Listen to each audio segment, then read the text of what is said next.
And good afternoon again. Thank you for joining for our second and final half of today's meeting. I am excited for this next panel. It will be co-facilitated by Kayla Quimbley, our youngest PACHA member. Kayla Quimbley Young, by the way. I will not miss the opportunity to celebrate her recent nuptials. Yay. And Miss Natalie Sanchez, as we've already heard from this morning. So we will turn the floor over to them for the next bit of time, who will walk us through a critical conversation around solutions. Natalie and Kayla, the floor is yours. Hi, thank you so much. Scoot over so we can share our mic. So our session is local solutions for advancing health justice and addressing HIV disparities in Alabama. The group that we're going to introduce you to is a group who have responded by developing the first in their community, many who have founded programs and organizations. These are programs and the first trans women of color support group and program, the first Latinx program, the first PrEP clinic. And so we're very happy to have this wonderful and esteemed group of individuals who are going to be sharing about the solutions they've developed for their communities. So thank you so much for being part of this critical conversation. I'm going to let Kayla say some words. All right, yes, so my name is Kayla Quimbley, and as Natalie said, we will be co-facilitating this panel today.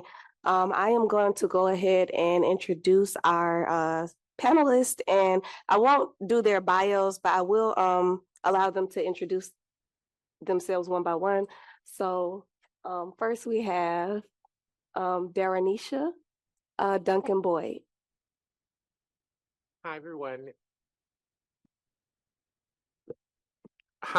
Daranisha Duncan Boyd, Birmingham, Alabama, the founder and executive director of TAKE Resource Center. TAKE stands for Transgenders, Advocates, Knowledgeable, Empowering, and we've been around for going on 12 years in April. We provide supportive services to Black and Brown trans folks.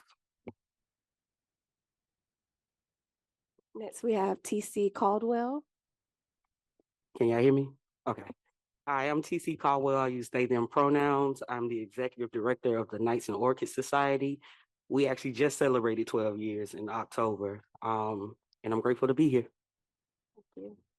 It's TC's birthday today. I want to recognize him. Happy birthday.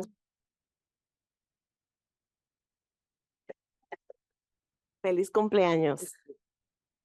Jean Hernandez, I'm the Latinx Program Coordinator for el Centro de Acceso para Latinos de Alabama, or Alabama Latino Access Center.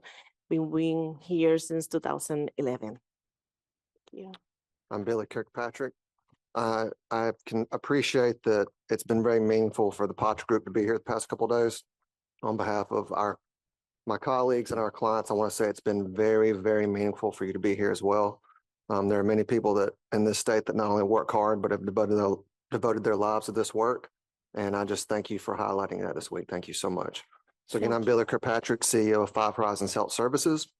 Originally, we were founded in 1988 as West Alabama AIDS Outreach.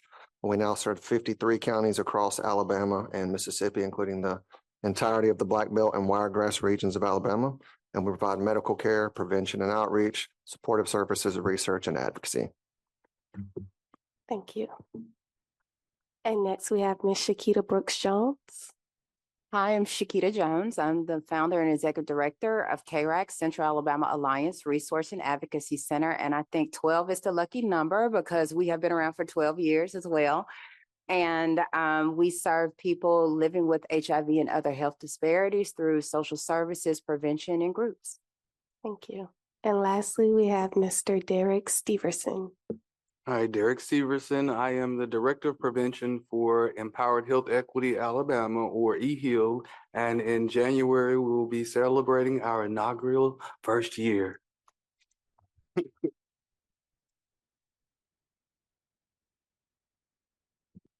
Thank you so much. So our first question is, how have you built trust and engaged with communities that have historically faced discrimination or lack of access to healthcare? And I think anybody who wants to take a lead with the question is free to go first. I can go. Okay. Okay, Alabama Latino Access Center is an initiative that comes when I started here in 2011. I began in a part-time and I went to the community and I was so excited to go to the community and do testing and talk about HIV. And that was in May. In June, there was the HB 56. It was an immigration law that was enacted, anti-immigration law. And people were afraid, people were scared.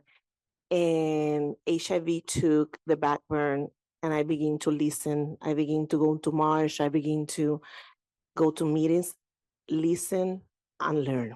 And I knew that I cannot do this work without the intersection of HIV and immigration.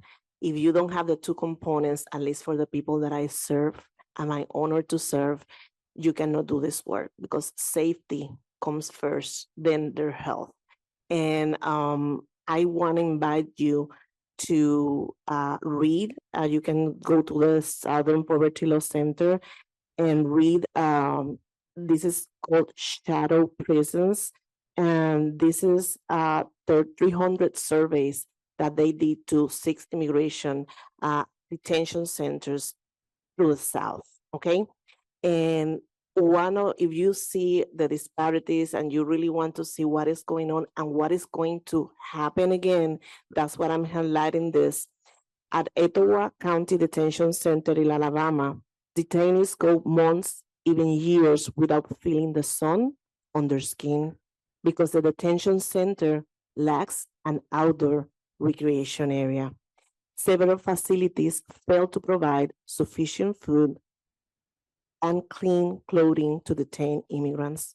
They also fail to provide basic sanitation. Detainees at 2 of the facilities raise serious concerns about the safety of water used for drinking and washing. Detainees at all facilities also reported delays in receiving prescribed medications, including for chronic conditions such as HIV, diabetes, and kidney conditions. That's medical neglect. Detained immigrants describe being subjected to physical abuse, retaliation, and excessive use of segregation and lockdown.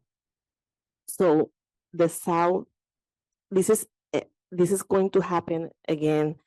And believe me, behind this is fear, there's oppression, there's racism, but it's also the higher rates of incarcerations in the country. And you know why is that? Because there's money behind it. Okay, you say they can create jobs for communities, revenue for municipalities, profit for private prison incarcerators, no matter the long-term cost. Right now, if you tell me for the people that I serve, the disparities is the fear that this is going to happen again. And because of this, people are not going to go to care. And we're seeing in the past 2 months, we have 3 people, they get out of care because they don't want to drive. They are fearful.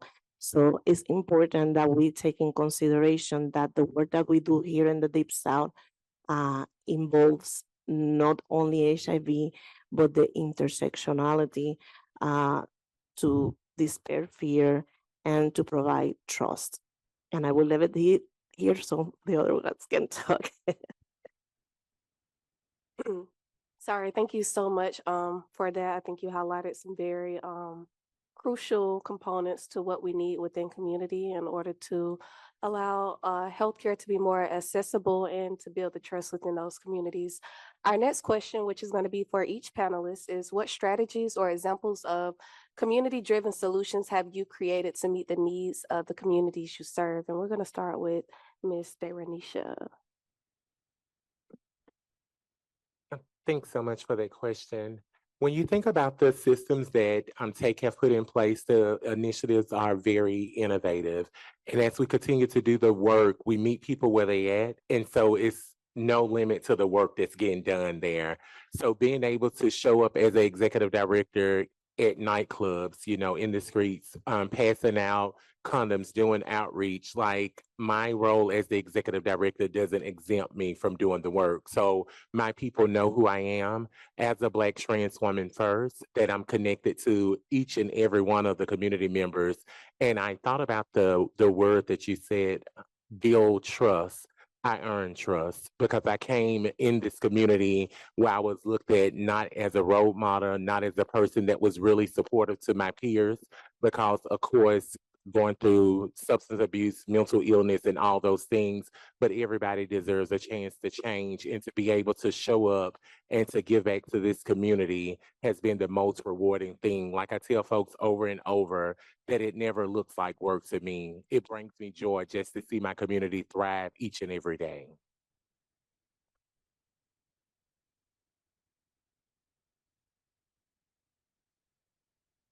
Oh, yes.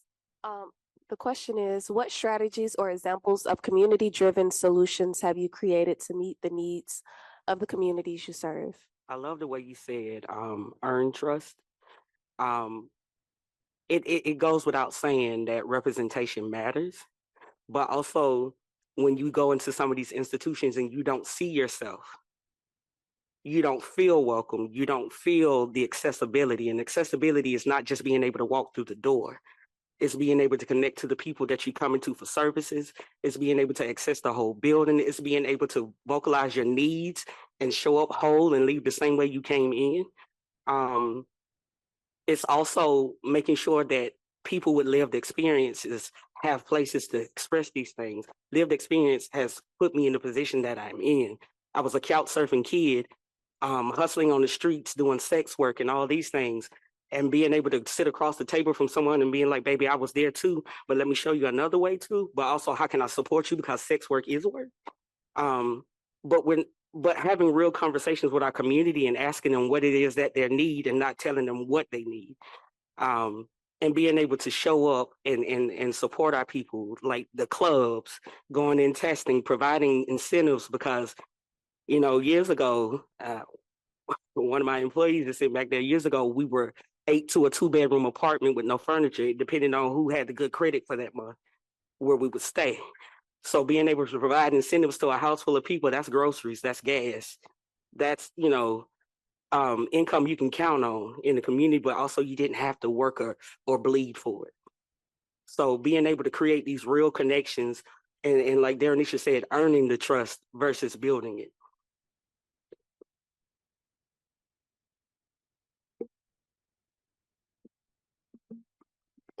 I love that theme of earning the trust. Okay.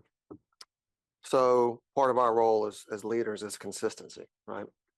Derek and I have done a lot of work together, and we've seen agencies go into populations in need for the money only. And then when the money's not there, they drop out. Money comes back, they're back. That's not good for the folks that need it. Okay. So to be consistent, be dependable. As administration, you can also be far more transparent than most administrations are, right?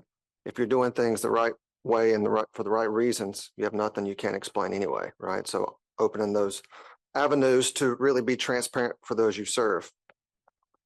As leadership, you also can be willing to learn, right? So you don't know everything, right? You don't understand everyone's experience. So when they bring it to you, are you really listening to that, right? And then using that to inform your services, or are you just, doing support groups for the sake of that, okay? So we want to be willing to learn as well. I will say that there are a lot of things that we can put in place to hear from those that we serve. Support groups are very, very near and dear to my heart. Consumer advisory boards are very, very near dear to my heart. Hiring those that live with HIV is near and dear to my heart. Satisfaction surveys, as nerdy as that might sound, we really pour a lot of work into those and reviewing the results of those. And then building relationships, and again, being very transparent is what we do. We are working what I call the unholy trinity of stigma, poverty, and morality, okay? And there's a lot of things we can do to address those things. So my dissertation was examining the impact of internalized and perceived HIV stigma on HIV-related civic engagement. And when you do research, you're supposed to be objective with your hypothesis, but my assumption from the jump was that perceived stigma, how you perceive people are perceiving you because you live with HIV, I thought that would be what impacted folks the most. What it was internalized stigma, how people felt about themselves, right? And that's heartbreaking. It still breaks my heart. But I mentioned that to say this. That's one reason why support groups are so important, right? So that's one of the ways that we address these things, right? Folks that live with that lived experience need to inform others. And, I have seen folks that are newly diagnosed, and we have a social worker tell them, this is a chronic disease. It's not a death sentence. You're not going to die from this if you stay on your medications. They say that, but they don't hear it, right? But when they sit beside someone that's lived with it for 15 years and felt the same way 15 years ago, and now they're thriving, that's when the light comes back in their eyes. So support groups are important. Having behavioral health for our patients is very, very important. We have groups called Ajani groups, where individuals, church groups, civic groups, student groups come in and they eat lunch with our clients once a month, and they just love on them. And it sounds very simple, but it's been very, very profound, because our clients who often stay in their small social circles for protection had this group come in month after month that love on them and pour into them. And it's been very, very healing. And we also deal with rurality. So as we talked about on Tuesday with PACHA when they visited Five Horizons, we have off-site clinics, right? We'd love to do more in the houses, but we don't have broadband. There's a lot of stigma. There's a lot of reasons people don't want to do it in their home, but we want to get to a clinic as close as we can to them. And we appreciate our collaboration with ADPH to do that. We pour a lot into transportation to make sure that's not a barrier. We have a program called ARAP that's for rural housing and education that's run through AIDS Alabama. We're a subcontractor with them. And then we have mobile clinics. And so we'll take it to the folks that need it. So that's some of the ways that we address these barriers for our patients. Thank you. Most of people know that when you come to KREC's office, you're going to eat well. We're going to be in community. If you come in there, we have couches with rhinestones, sequins, all of that stuff. We want people to feel like they are in a place where they can feel comfortable to connect, and we focus on that. So one of the strategies that we have been able to do is we run a girls' night out program with girls, Black women, Black college-age women, ages 18 to 24, and we work with them on sexual behavioral health. We ran that program through the generous support of the Alabama Department of Public Health, and it was very successful. And we do evaluations as well, and we learn a lot about these young women and the issues that they face. So we did it well, and another opportunity came up for us to write for an older population. And so we're currently running Girls' Night Out for ages 24 to 35. We call that the HO edition. That's happiness over everything. When I was getting ready to write to the state, they said, spell that out, ma'am. I was like, okay, I got it.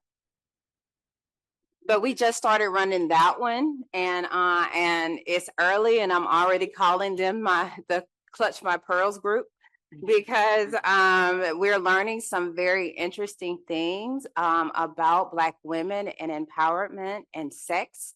And we also know that that numbers are rising among Black women. So we feel that it's very important for us to have conversations about sexual behavior health, about being responsible and what they do, and providing places where they can have that. So when we were discussing this particular age group, I said, because I have a niece within this age group, I said, we're going to have to go to the hookah lounges to get them, but I said, bring your hookah here. So they have hookah. They sit and they talk, and we have conversations. We do all of these different things. So what I'm saying is, one of the strategies is for us is to really look at the populations that we want to serve, and look at a way that we're serving them that in a way that's culturally responsive to them, and that's going to get them there. So it's food and their interest, and then we open up the doors for conversations and for community. And we also have older women in the room holding space for them. We do trainings with them before they come in with the younger women. But now the older women, women want a group too. And I said, well, I guess I'll just have to call it the old whole group, okay? You know, you know, but that's gonna be next. That's gonna be next. But I do what the people want. So what we really do is we just listen. We listen to what the community says that they need, and we try to be able to provide that. A lot of the funding we get is very restrictive, so we're not able to use the funds for a lot of things that we want, but we're able to get people to sow into the organization so we can do things a little bit different there. So at Empowered Health Equity, or EHEAL, we take a intentional effort at meeting the people where they are. So most of our time is not spent in the office. Our time is spent out in the community. When we say we do unconventional testing, we do comprehensive both STI and HIV testing. We will meet you at your house. We will meet you at your job. We have tested people in the parking lot at the mall, wherever they feel comfortable, wherever and however they want to get it done. Also, a lot of our work is done on college campuses. I work with 3 HBCUs that are around our office. And again, most of our education, we don't just do the testing, we do the education, and most of our education is done 7:30, 8:30, 9:30 at night when the students are not in class or not at work, or even our testing and those kinds of things aren't done during those conventional hours. Because one of the things that I found when I used to work for AIDS Alabama, and like Billy said, I work for Five Horizons. I found that, the piece of the puzzle that's missing, we talk about housing and getting people connected with jobs and we get them connected to those things. They no longer have the time to be engaged in their to get to their appointments, or have time to get off work to stay engaged on prep, because the clinics are closed during those times when they're available. So connecting them with services that match with their needs, whether they are telemedicine or giving them that ride, to that clinic that's open to 8 o'clock. That's one of the things I appreciate. And I'll just shout out Miss Kathy Hires in AIDS Alabama. When I was there, we talked about having that late night PrEP clinic and HIV clinic. And so now 2 days a week,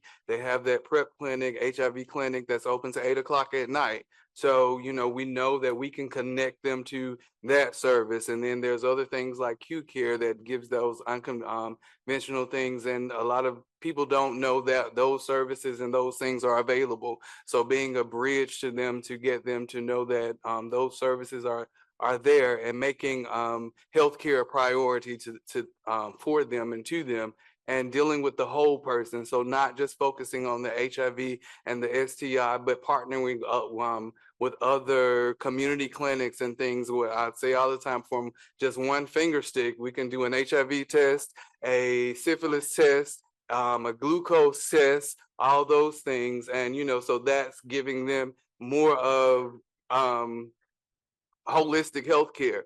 And so, again, we know HIV is stigma around that. So giving them other options and just adding that in there. And then once they, get that result and they didn't plan on or know that they needed that HIV or STI test, and when we, come back with those reactives, again, they are engaged to get their other peers and other people engaged. So that's how a lot of our work is done, word of mouth.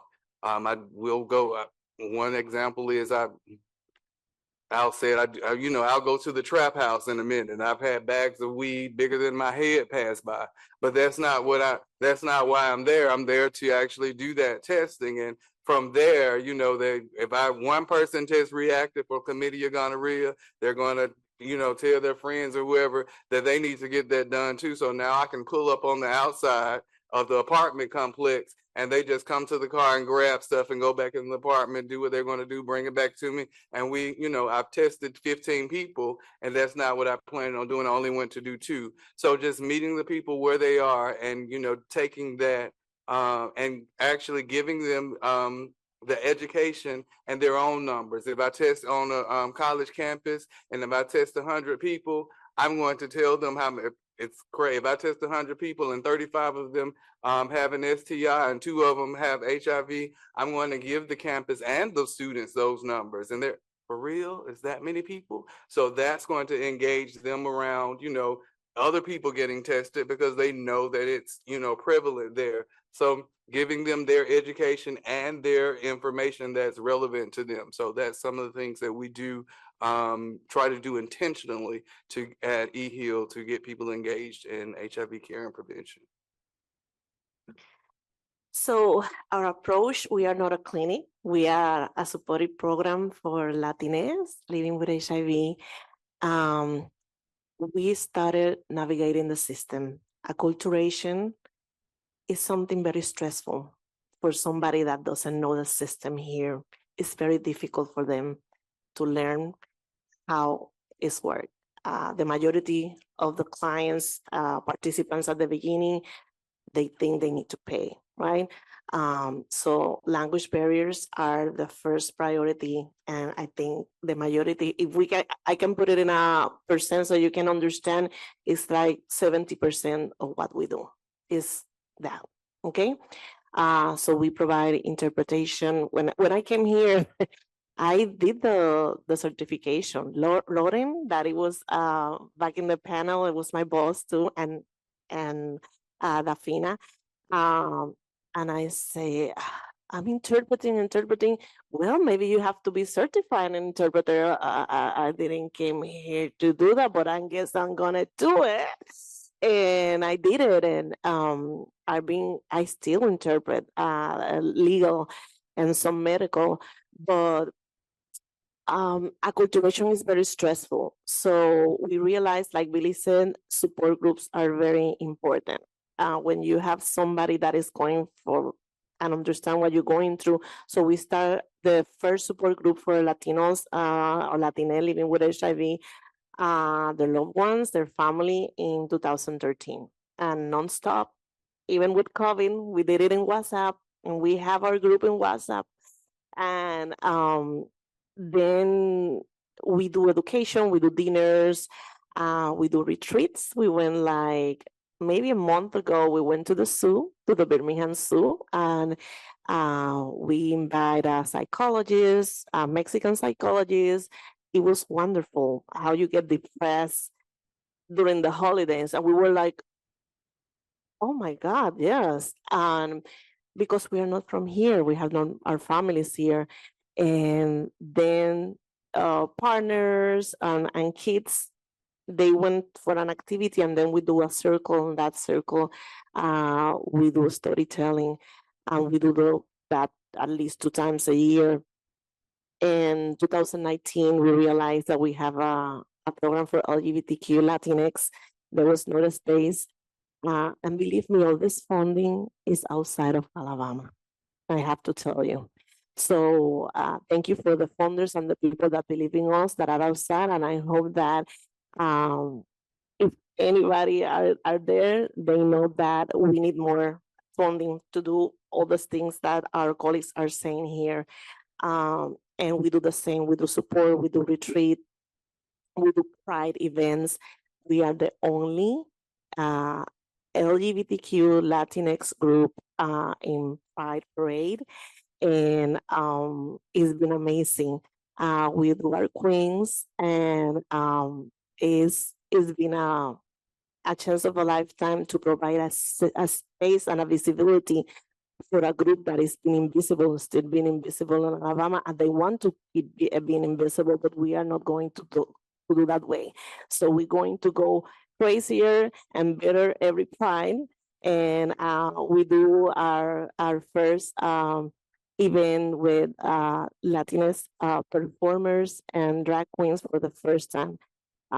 We provided a space to do their craft, and it was amazing. That all costs money. And besides that, we also do peer services, and we do immigration. Remember, I started saying immigration is important. And I start to ask people, can I get money to help people get the immigration lawyer? And, it's very costly. If you want a work permit, it's $500, okay? To be naturalized is like 2,000, 3,000. And if you have on top to pay a lawyer, so it's very costly. So there's a lot of barrier. And people say, you cannot do that, Jean. You cannot do that. Why not? I always ask, why not? Nobody can give me a response. So guess what we are doing? Financial immigration assistance. And we are only one of the little ones, organizations that we do this in the country. The least that I give is $500.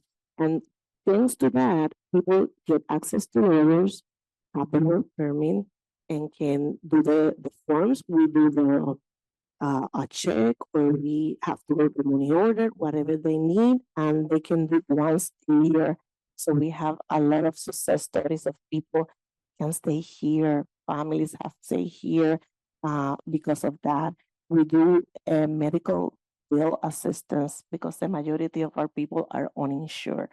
Ryan White, no, it's a health insurance. We love Ryan White, and we love the medical providers that are in Birmingham. They're amazing. But if you fell and broke your arm and you have to go to emergency, you have to pay that for yourself. If you get pregnant, you have to pay that for yourself. So we provide for co-pays and all that, the least $500, because we know what it is to go through that.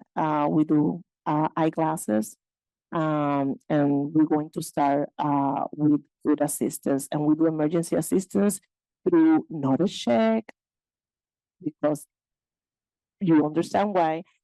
We do it through a gift card, and that gift card has saved a lot of people who pay the bills, pay their phone, whatever they need. And our services, like our colleague was saying, all the work that we do is at night or is in the weekends. That's when we will reach the people. When a lot of people want to collaborate and, hey, can I go? Yes, you can go. 6:30 p.m. And we're there until 9:30. You're invited. So there's a lot of work to do. And we're the only group, no clinic, we're not a clinic that is in Alabama. And I still remember 13 years ago, my first client, she's still with us. Trust is very important. Yes, you can. I hate following you, by the way, so much, but that's fine. We can complicate solutions. There's a lot of innovative things we can do, but the power of these 5 people is their incredible ability to build relationships. And that's what it starts with. And that's why they're so impactful in the communities they serve. Yeah, this has been wonderful. Just all the examples you have provided to talk about solutions. And as we've heard, it's not just testing, linkage to care, treatment. Those are the elements, those are the things we get funded for, but it's all the other work, all the innovation and strategies that you guys are developing to meet the community where it's needed. So thank you so much for all of these great examples. So now we're going to do some questions to the specific panelists. So this one's for Daronisha. Is that how you say your name? Daronisha. Thank you so much for correcting me. Daronisha, take Birmingham as a critical advocate for trans women of color. What strategies have been most successful in creating inclusive, affirming, and culturally competent HIV support for transgender individuals in Alabama?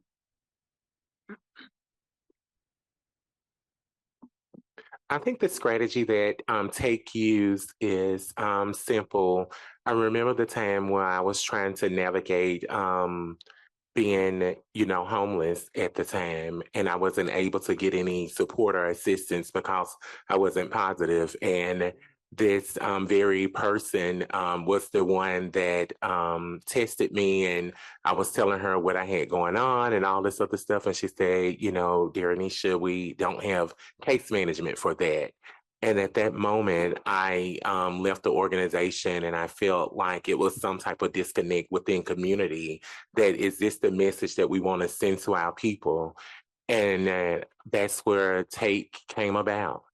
I say this, we need to build out a support group. Like, let me talk to my people. Let me see what they're experiencing, what's going on. And then I noticed that I wasn't the only person that was experiencing these things. And even though the ladies that were living with HIV, they had no knowledge how to access service or to navigate systems. And I would go out on the weekend with support of an old boss that's here, Daphne Ward. We have to uplift Daphne. As you can see, Daphne is a powerful Black woman. This is what it means to show up and nurture other women. Daphne sees something in Daranisha. Daphne sees something in Jean, and the list goes on to the people that Daphne have poured into. And so I'm like, I need some support. So we built out these toiletry bags that had soup in it, had snack cakes, we had crackers, we had condoms, and I would go out between the hours of midnight to like 2 or 3 o'clock in the morning. And I will never forget this pastor in Birmingham. He's Hell on Wheels. The sex scroll is right there in front of his church. And I'm like, if this is the hospital, why you're not out here healing these people? Why are you not healing these people? And he was telling me, you need to stay off from out here. It's very dangerous. And I said, what you don't see in these people is that I'm actually one of them as well. So you can talk to me and have a conversation with me. You need to support them as well. And I would be out there for 3 hours watching them, make sure that they're safe while they're getting out of car after car, passing them the toiletry kits, talking to them, encouraging them that it's a better way out. So the relationship building started in the beginning, and the trust that was earned by showing up late nights, and they didn't understand what I was doing. But now here, 12 years today, they are so excited to be a part of a program that's thriving, that's not only built based upon what I think they need, but what they need on a daily. It's a drop-in space. It's hot meals that's there. We go on empowerment educational retreats.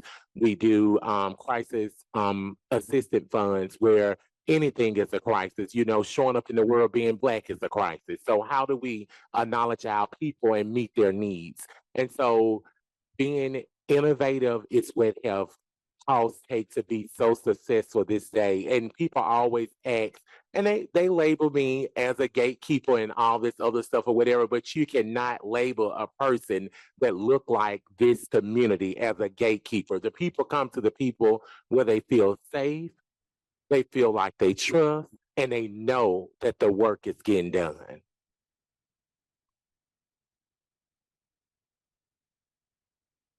Thank you. I also want to acknowledge the audience members who are here from Take.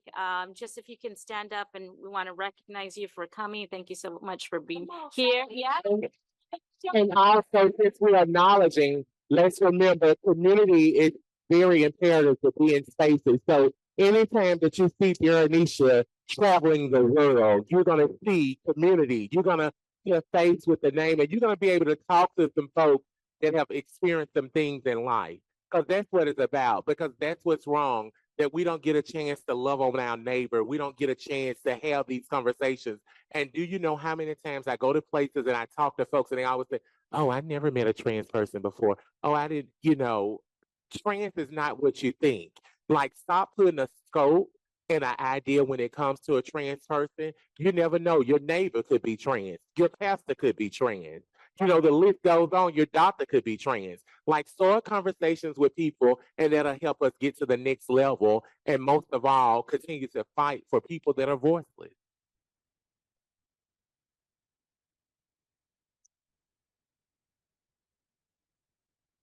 Thank you.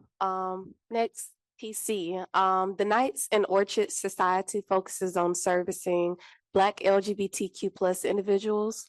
What unique challenges does this population face in assessing HIV prevention and care? And how does your organization address them? Ooh, before we could ever get to the care part, you got to have resources to care, right? housing insecurity, food insecurity. I can't make you care about if you're out here trying to survive. And I think we miss that a lot of our people are still surviving in a world that tells them that they shouldn't even be here. In a state that reminds us daily that, you know, you're going to have to fight to say you have a place here. I'm in the year, 2024, we're still having to figure out where we can go to the bathroom. You know, I'm still having to fight you to say my pronouns. We have to address all these things first before we can get our people to care. But even with having access, it can be dangerous. I was sick a few months ago, and keep in mind I have access. I mean, they didn't know what was wrong with me. My body feel like it was shutting down. And the doctor on duty asked me if I still had my parts. Now, this is medical care in Montgomery, Alabama, at Medical East. I have access. I have these things that we have to train our people up. If you're going to care for my people, I'm not sending them anywhere where they're going to be harmed. I'm not sending them anywhere where you're not going to respect them or say their names or acknowledge their existence. If they can't come in the same way whole and leave that way, then I'm not referring them to you. So before we can get to the care part of this thing, we have to address that our people are surviving. Our people are fighting for jobs. I'm not sure what the number is anymore, if somebody can correct me, but if Black trans women are able to find a job, they make less than $10,000 a year. We got to address income. I can't get to your prep clinic. I can't get to testing because I'm out here trying to survive and make sure I get to work. We got to go to our people. We got to make sure that they have the things that they need, but also we're not asking people what it is that they need. We're telling them what they need. We're telling them how to show up in these spaces. And when I say that TKO saved my life, it's not an exaggeration. I was a volunteer, and then I became a member, and then I became on staff. I was able to have mental health support. I'm on medication now, and I'm grateful for that. I didn't think I would live to see 25, and here I am today celebrating 39. So having these access points, but before, like, these challenges that we're all facing, before we can actually get to what we say zero, we have to address the things that got us here first. So making sure our people not only have the resources they need, but also these safe spaces, especially our youth. Our youth are coming up, and they're coming out younger and younger because they know who they are. I think that is so brave. I think it's beautiful to watch our babies, especially my Black babies, grow up and have language for who they are. We provide a support system, a healing group. It's virtual. It's called Sula Circle. And if you're familiar with Toni Morrison, she says Sula was to her own imagination. And we allow these babies to come in and not only be to their own imagination, but also say what it is that you need and how you want us to show up for you. Because I don't want to see another story, another Nigel Shelby. I don't want to see another Black trans woman murdered. We have to take care of these things first before we actually get to the care. Thank you.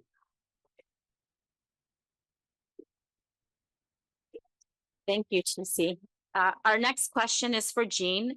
How can health systems in Alabama better address the unique challenges faced by LGBTQ Latina immigrants living with or at risk of HIV, particularly when navigating documentation status, language barriers, and access to culturally competent care? Basically, that's the job that I do every day. It's very difficult in Alabama. Okay, and I'm going to begin with a quote. I'm sorry to, because when the racism is institutionalized, they tell you in your face that you're a burden. We don't want you here. It's very difficult. And then I'm going to do two stories. The Lieutenant Governor, Will Ainsworth, claims HIV rates is soaring because of immigrants. This was all over the news in September 19, 2024, during the Hispanic Awareness Month. And basically, he sent a letter, claims that immigrants from Cuba, Haiti, Nicaragua, Venezuela, through the parole program, had negative impacts for Alabama. They created an environment of chaos, crime, while alleging that HIV rates are soaring as a result of migrants. That's the sentiment that we have here. I remember with one of my clients, we went to this ER. It was a small clinic, and she asked me if I can go there.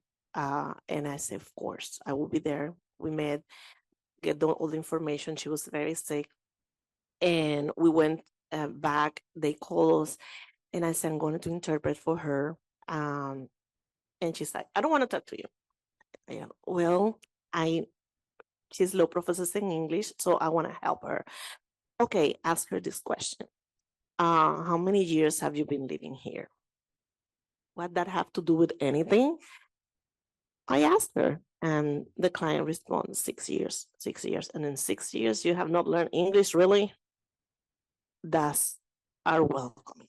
That's what people have to navigate. And if this is not something that they tell me that happened, that no, this is something that is real, okay?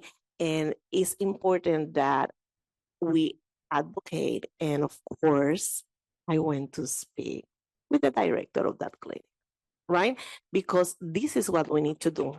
And that's why we are here, okay? Another one is to navigate all the systems.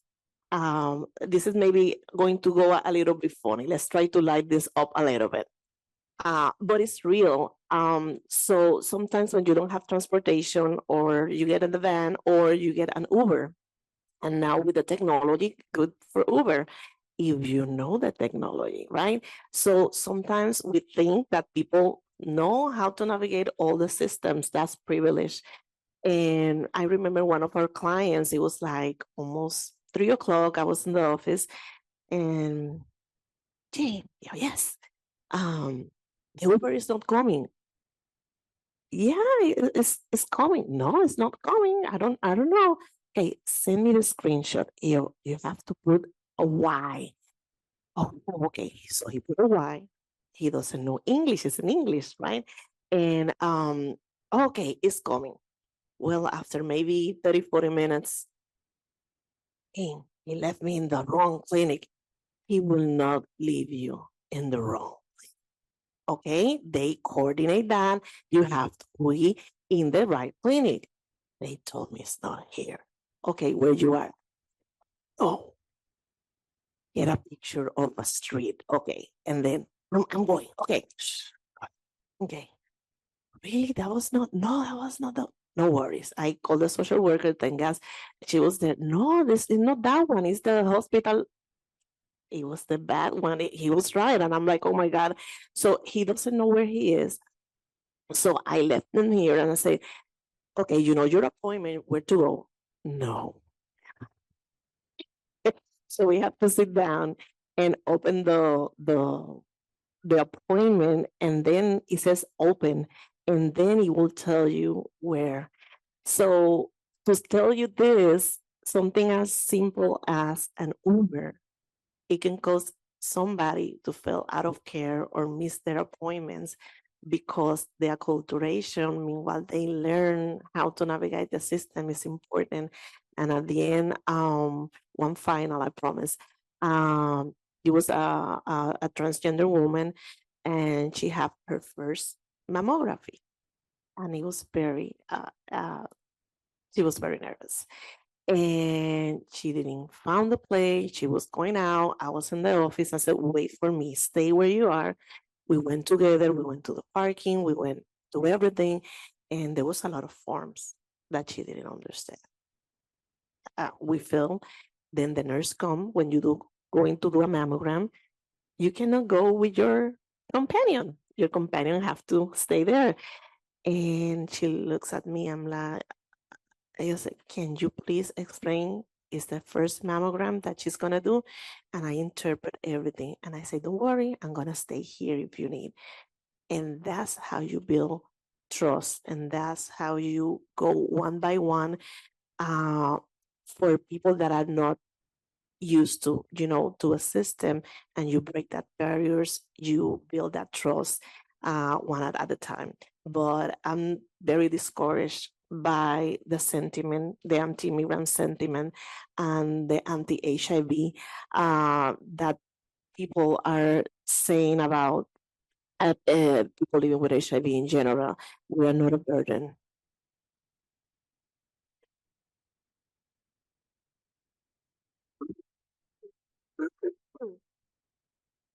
Excuse me. Okay. Thank you for that. Billy. And also it's 1:26.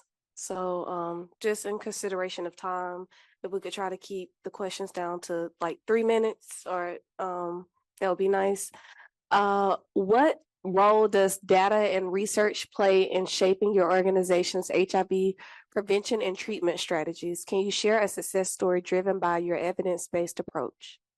Since I got 3 minutes, I'll shrink it, yes. Okay.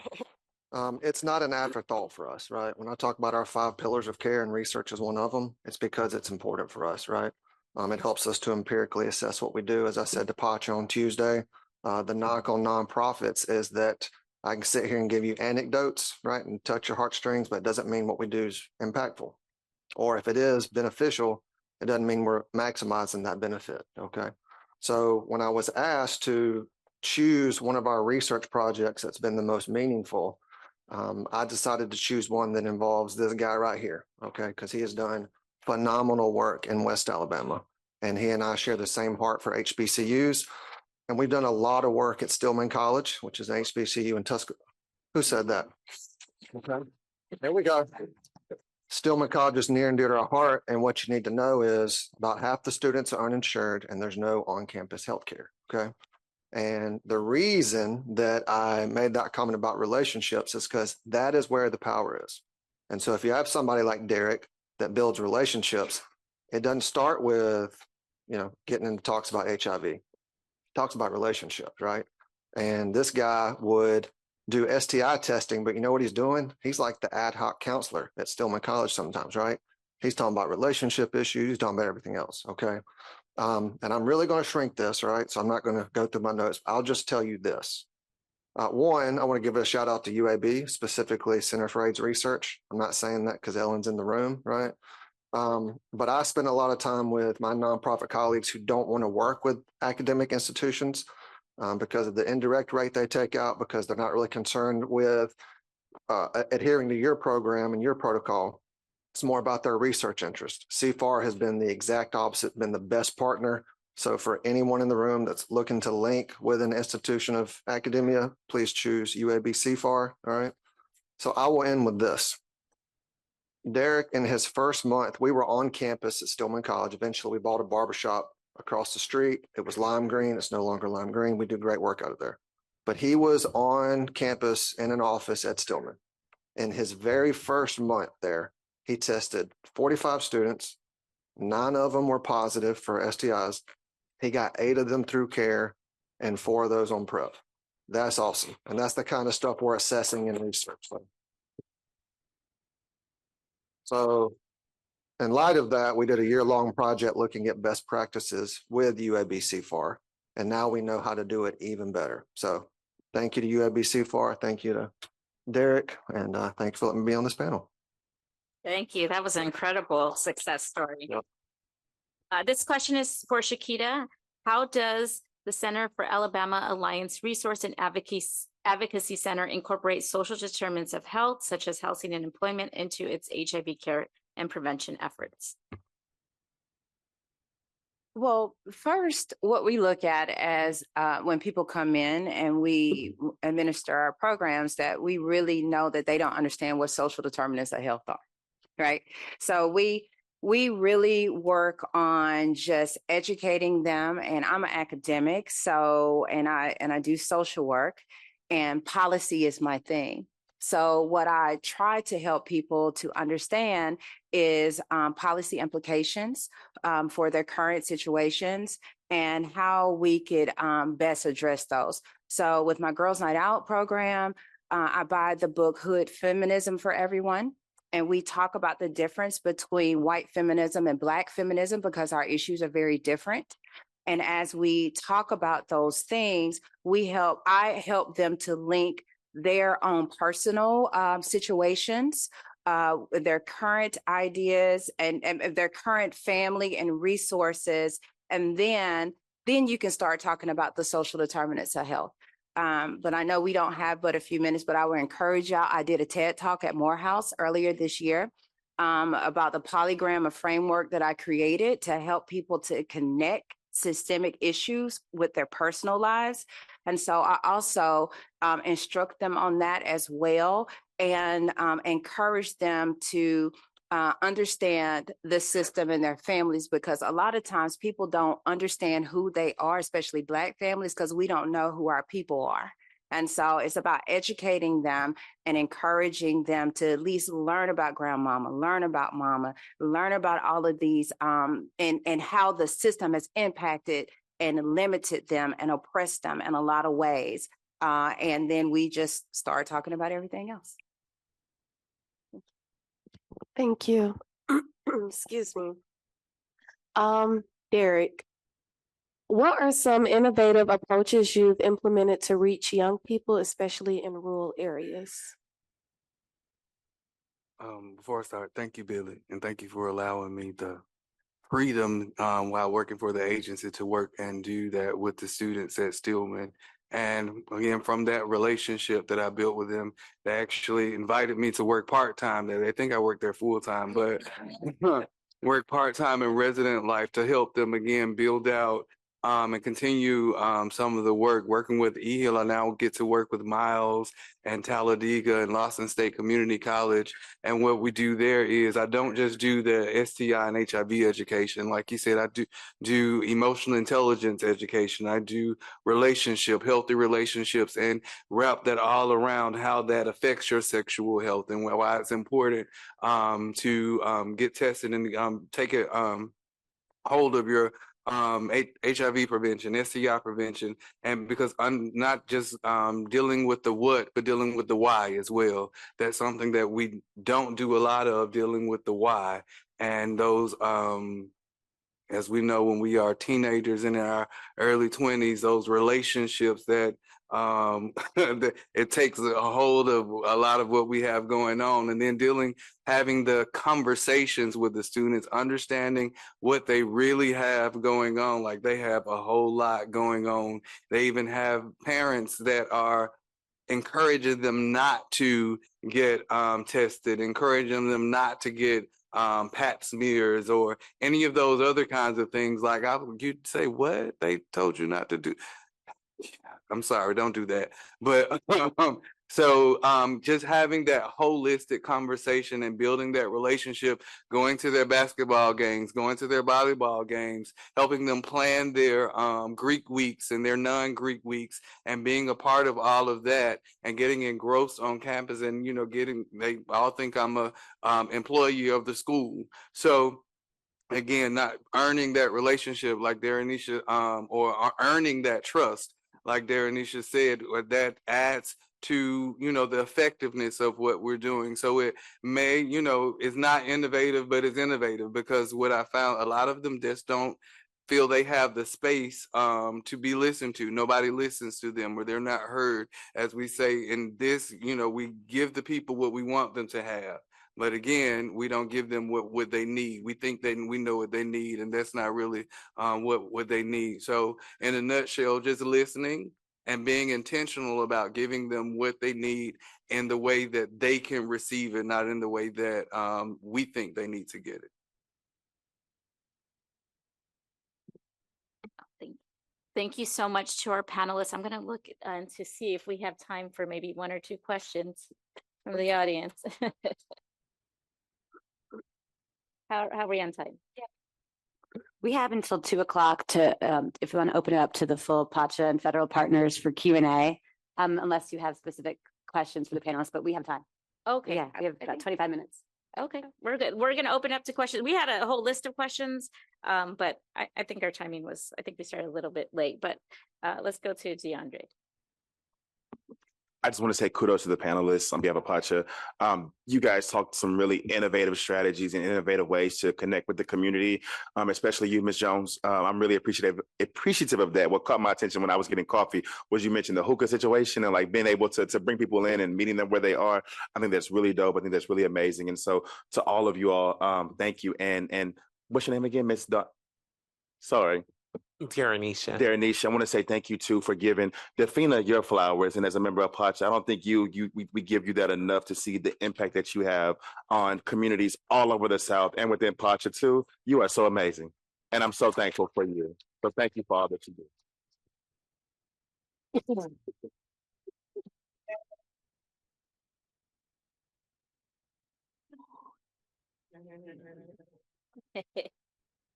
Okay, great.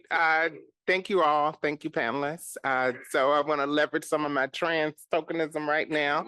And I'm going to refer the first two questions to Darrenisha and also to TC first, and then other panelists feel free to chime in if time allows.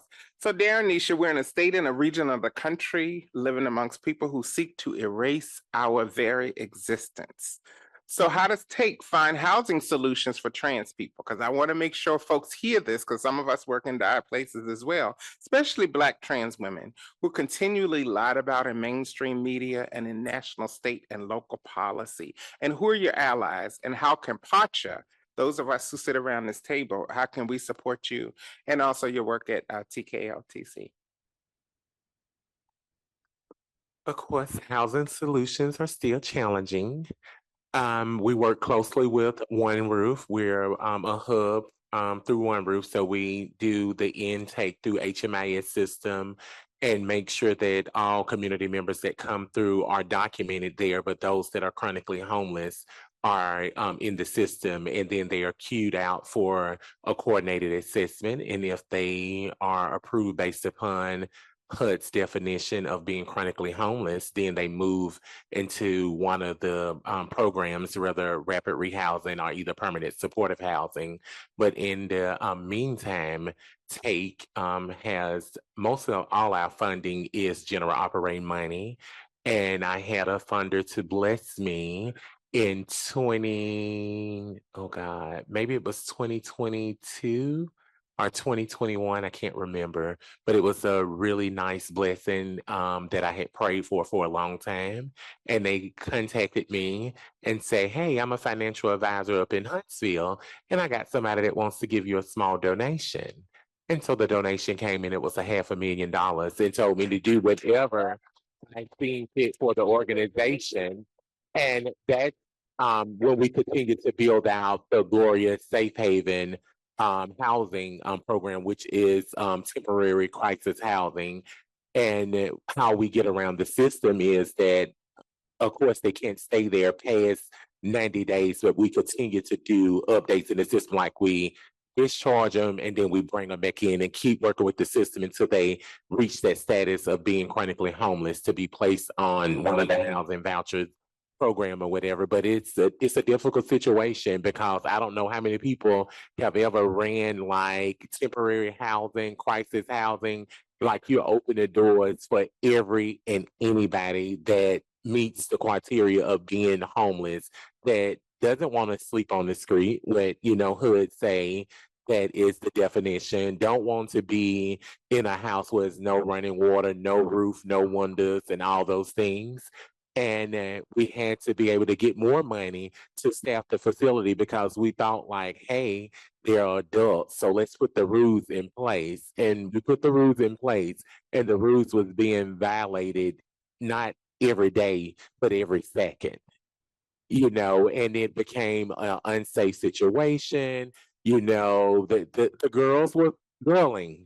And if you know what they mean, they were surviving, they were making their coins, they was getting high, they was doing all those things. So we had to put systems in place to protect the organization where, the city looks for anything to try to come after you for. So of course it's under the radar type housing. We're finally With that money, I also bought a structure that needed some work done to it. But after I brought people in to look at it, they was like, "Oh, this will cost you $225,000 to rehab." And I'm like, "Well, honey, who would pay $225,000? Then I can get something built from the ground." So I finally got the property demoed. So we're now going through the process of petitioning to the city to allow us to open up the first trans-specific shelter there, in which we want to keep it as a house because we want people to feel like they're at home. So we don't want to take it out of the neighborhood or whatever. So we're going to build it as a 2-story house and have where it'll be a computer lab in there, a day room, but also 8 bedrooms, 4.5 baths, a kitchen, and they just kind of self-manage themselves, but we allow the staff to come in and just kind of guide them. And it's working 1,000 times better than what we allowed them to kind of just run whatever was happening. Because I was just like, oh, I need to move out. No, we don't need to do housing anymore. We need to pull this away. But I said that if we pull this away, how many people will be on the streets? Like, what would this actually look like? So I had to be very strategic as a Black trans woman and say, oh, I understand. Like when, you get a little horny, you got to go find somebody, you need a little money, you got to go do what you got to do. You get an urge, you got to go get high. Okay, so how do we support you? So that's why we're not discharging people like that. And we just being innovative. We trust our people. We take care of our folks. Thank you. Thank you.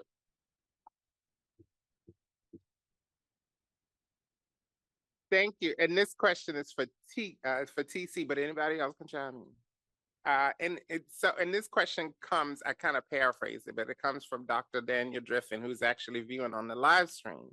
And the question is, what does TKO do when community tells you that spaces that are supposed to be for us are neither safe nor are they brave?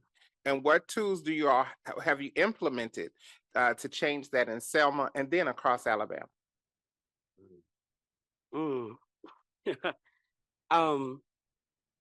Pat Parker was one of my favorite poets who said that every day I wake up with my whole self. I can't choose to show up poor one day, queer the next day, and Black the next day. Every day I wake up with my whole self. And if I can't come in whole, I'm not coming. And I'm not making my people come either. I've been fighting. I feel like me and Darnisha had a conversation before the panel. Like, this is our jobs, but also this is our work. We don't get to turn it off, right? Like, I'm working on my birthday, right? Like, this is this is the work. But also, I lost my train of thought. This is the work. But also, we create our own spaces. We're no longer begging for people to ask us to come in. I'm not working every day to be sad. Miriam Kava talks about hope as a discipline. What about joy as a discipline, right? I'm not working every day to be sad. There has to be joy here. Mm-hmm. So we create parties. We have healing spaces. We create our own avenues because we don't know what 2025 is going to look like. We don't know. We don't know what tomorrow is going to look like. But I can assure you that my people are not going to keep showing up to these places in parts. So we create our own, and we have a party this weekend, actually. But we're no longer begging for the crumbs under the table. We don't want it. Yeah. Thank you both.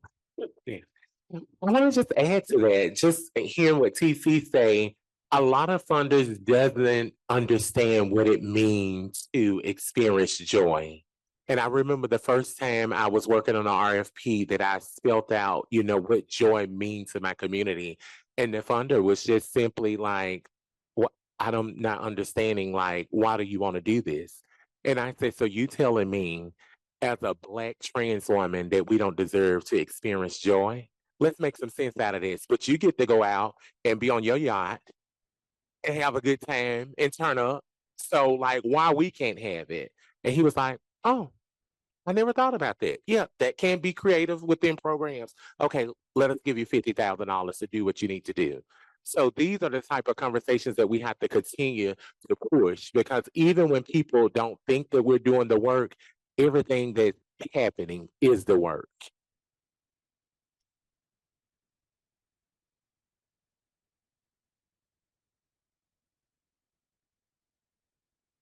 Jerry? So I would like to do a push for collecting a little bit of data on all these wonderful things that you're doing. Because I think that the data showing just even the number of people that you serve, or how many people you've fed, how many people you've housed, can be really powerful and can allow you, it can get you funding for people who want to see some evidence that your programs work, and they obviously do. But I'd like to see you be able to, for those to be sustainable, that you can get some of that money. The second point I want to make was I spent 25 years being a professor at the University of Illinois, Chicago, before I came to this, and a very long research program to prevent STIs and HIV among young people. And one of the things we have done is engaged parents where possible, or not even parents, caregivers, really, and whoever that caregiver is that youth chooses to have engaged in a program. And we have had some real success with African American young women and also African young women and adolescents in Africa, around, like, they pick the caregiver to participate with them, and it's grandmothers, it's aunties, it's sisters, and I wonder if any of you have thought about engaging someone in their life who can be kind of a partner in prevention or treatment. So working on the different campuses, there are different communities and just different. And for a lot of my HBCUs, a lot of the students are the caregivers. A lot of them are the ones that are still going to school, working in order to send money home to brothers, make sure mom and auntie and grandma is taken care of. So it's a lot of times difficult to engage them, to get, someone on the outside to be their support when we're working with them, because they're the support. So again, that's why we meet the people where they are and are listening. And I guess just Alabama is a different little we're just special, is the one way that I can describe it. But again, a lot of times we have to educate their parents on what it is that they're going, what needs to happen, because they have no idea. And the students end up being the ones that are educating those that we feel like they should be getting that education from. So I love the thought and the sentiment, even working with high school and middle school students, that sometimes the students are the ones going home, educating their parents, and the parents are calling us saying, why you had that conversation with my kid, and then I didn't know that. Yeah, so yeah, it's just Alabama special. I apologize if I wasn't clear. It doesn't have to be a parent or a grandma or an auntie. It's just it's more about wanting the youth to pick someone, anyone in their life who can help be a partner. So I hear you. Like, it could be a peer, it could be anybody who's a support person. So and certainly in Chicago or in Cape Town, South Africa, or Kigali, Rwanda, they're able to find somebody. And I guess that was what I was trying to communicate, not a parent necessarily, or someone that they have to care for. I get it. And that's kind of the model that we not really use, but inadvertently that's what happens. They choose that their fraternity member or their whoever it is, they just kind of linked together organically, and they find because a lot of them actually come and get tested together. Are you good with them being in here? Well, they're gonna find out anyway, because I'm gonna tell them when I leave out of here. So just helping them to build those relationships that they've already have. So yes, ma'am. I just want to add that, and I'm quite sure Darrenisha, I feel like you're gonna feel what I'm saying. Our motto is nurturing through non-traditional care. And a lot of us come from house families. A lot of us come from chosen families. So when we do intake, chosen families consider that point of contact for people who's going to get you to that appointment. And the other piece of that around data, data to me is you want me to reflect the way you want me to look in front of folks. Because even in Alabama, trans women are still listed as MSM. And so how can the data is not reflective of the communities that we are serving and protecting and helping. And so data is very dangerous when it comes to trans and queer community, especially of color, especially Black folks, because it does not paint the picture and it does not tell the story correctly. And that can be very dangerous for us. So I just want to name that, but also when we do intake with our people, it is your chosen family, is who you feel safe with. And my house family is the reason why I'm here. So, but I want to name that. Assuming that we don't do the statistics, it's important to address that we do. Because to be here doing this work for many years is because we are the experts in this area. In 2021, there was 4.6 new Hispanic cases in Alabama. When you do and you go to the statistics, this mixed race. So I don't know if mixed race is part of cases too. And when we talk with immigrants, we only see Latino America, but immigrants is more than that.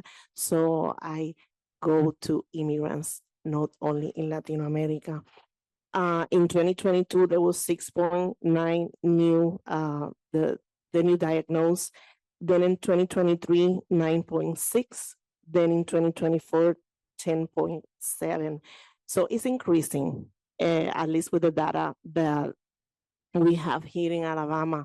And for example, in the immigration that I told you just a little bit, we served this year 20 people, okay? 20 people living with HIV, and we give away $12,245 in assistance this year for asylum cases, for I-485 form, that's for biometrics and legal fees, for adjustment status, for U visa. And we follow all this because we take very seriously the work that we do here and follow up.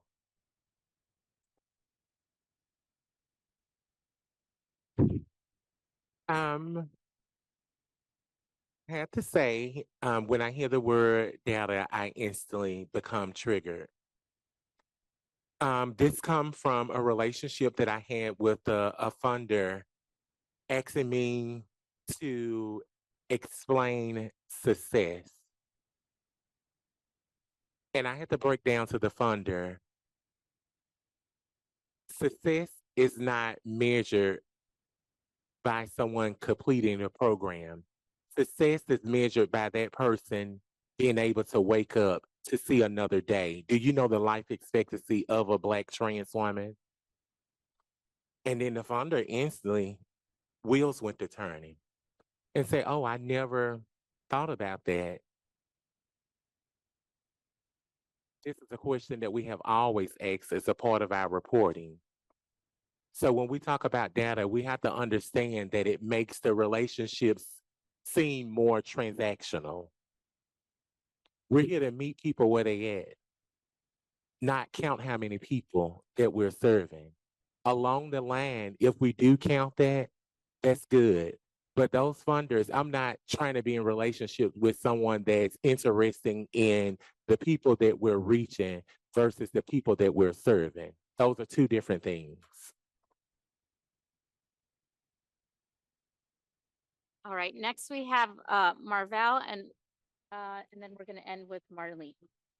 You know, I was going to ask about joy. I think you all have answered that. And then I was going to ask about HBCUs, and that question was answered. So I think the question that I would love to ask you all, but before I get there, Darrenisha, Your foot has been on the gas for years.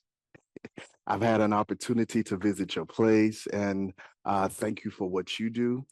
Derek, you introduced me to Five Horizons and the work that you're doing at Stillman, so thank you so much with the work that you do. But as a body, if you could provide one policy change to us, what would that be? I know I hear data. And so if I could, as quickly as possible, provide one data change, one policy change that you will recommend to PACHA.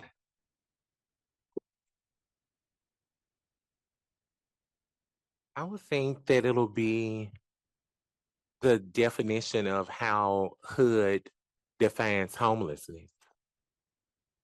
Being able to advocate for that, how HUD defines homelessness. Because that will eliminate so many people from how to wait out that for a year, like couch surfacing, that is homeless. Like, what is it? It's not your house. You're sleeping on somebody else's couch or their floor. So why not?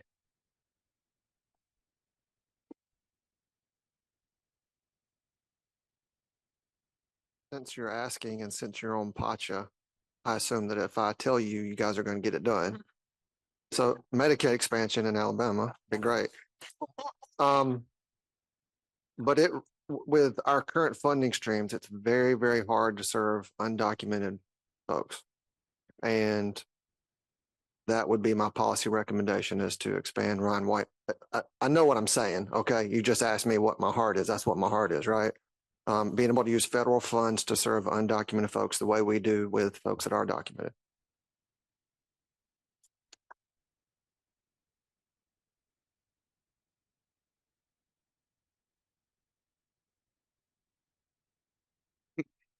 On this one, I'm going to amen Nisha. I'm working with 3 people right now that's texting my phone in this situation. So I'm going to amen Nisha. Thank you for that.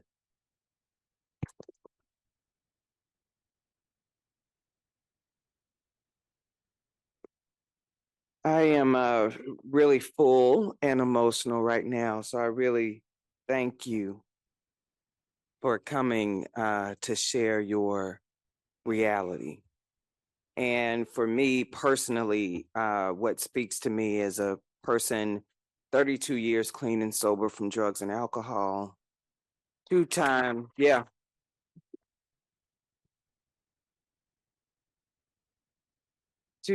survivor of breast cancer. And I still say to this day, I had a second diagnosis because I did not get what I needed from the first one. Jean, I really can't say enough about your vision around supporting and paying for a legal pathway.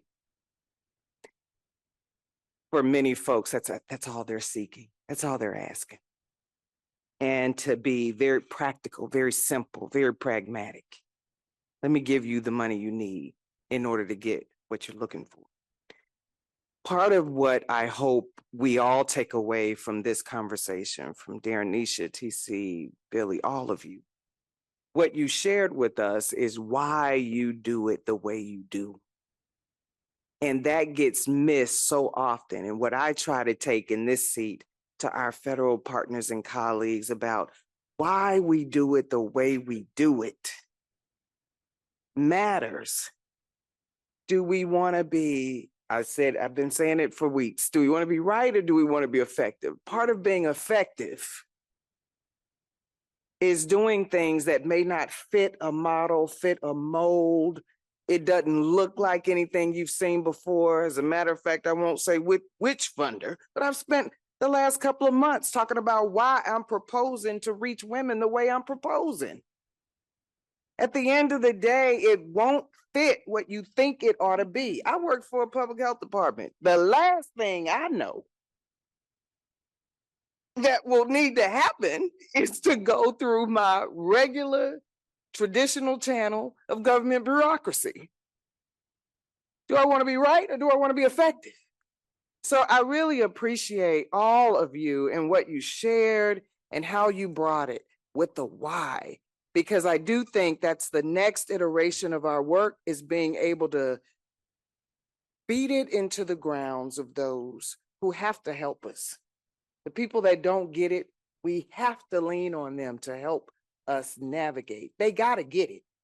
So I hope that you continue to share your story, bring your communities, your constituents to the table, because they help spread the word in networks that we will never touch.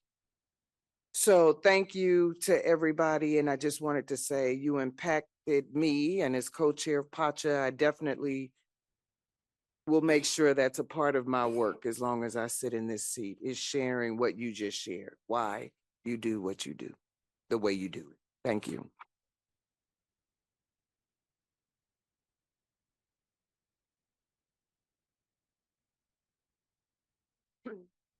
I didn't get to say much, but I wanted to thank all of you individually. All of your stories resonated in one way or another, being a service member myself, doing social work.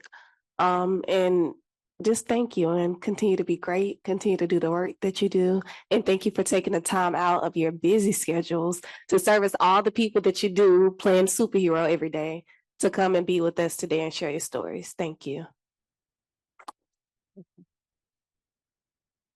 All right, Kayla and Natalie, thank you.